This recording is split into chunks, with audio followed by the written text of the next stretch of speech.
এরে ভাই কি একটা ম্যাচ দেখলাম বিশ্বকাপের বাকি মাত্র ৩ সপ্তাহ, ঠিক তখনই পুরো ফুটবল বিশ্ব যেন স্তব্ধ হয়ে গেল। লিওনেল মেসি ব্যথা নিয়ে কাতরাতে কাতরাতে মাঠ ছাড়ছেন। গ্যালারিতে ইন্টার মায়ামির দর্শক আর টিভি স্ক্রিনে মেসি ভক্তদের বুক ধড়ফড় করছে। তবে কি শেষ হয়ে গেল লিওনেল মেসির বিশ্বকাপের ট্রফি ধরে রাখার স্বপ্ন?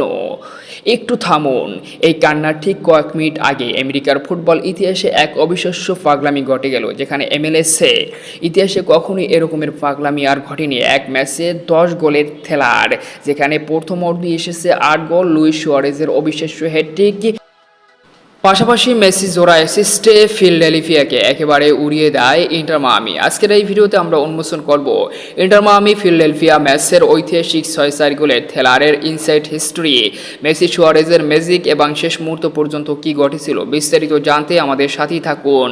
ঘরের মাঠে ইন্টার মায়ামির শুরুটা ছিল একেবারে দুঃস্বপ্নের মতো। ম্যাচের শুরুর বাঁশি বাজতেই না বাজতে 2 মিনিটের মাথায় ফিলাডেলফিয়ার মিলান ইলাস্কির দুর্দান্ত গোলে বিধ্বস্ত ইন্টার মায়ামি। কিছু বুঝে ওঠার আগেই 9 মিনিটের মাথায় পেনাল্টি থেকে 2-0-তে এগিয়ে যায় প্রতিপক্ষ।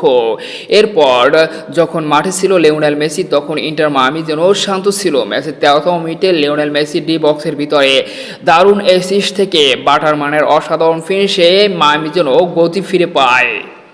এরপরে 19তম মিনিটে ফিলাডেলফিয়া আরও এক অসাধারণ গোল করে 3-1 লিডকে বাড়িয়ে নেন। তবে ম্যাচের 28তম মিনিটে লিওনেল মেসির তৈরি করা আক্রমণ থেকে লুইস সুয়ারেজের দারুণ ফিনিশে মায়ামি ব্যবধান কমান এবং 41তম মিনিটে আবারও বাটারম্যান অসাধারণ গোল করেন লিওনেল মেসির দুর্দান্ত অ্যাসিস্ট থেকে।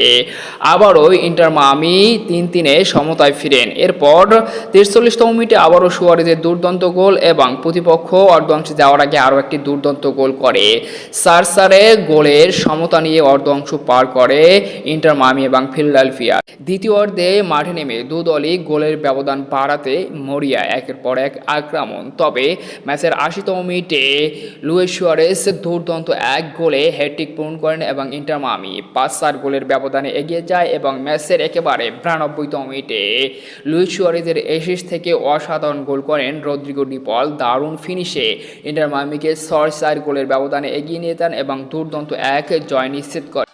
যেখানে ম্যাচের 73তম মিনিটে হ্যামস্ট্রিং অস্বস্তিতে অনুভব করেছেন লিওনেল মেসি, মাঠেই তিনি চিকিৎসা নেন। এরপর নিজেই বদলি হওয়ার অনুরোধ জানান এবং সরাসরি ড্রেসিং রুমে চলে যান। প্রাথমিকভাবে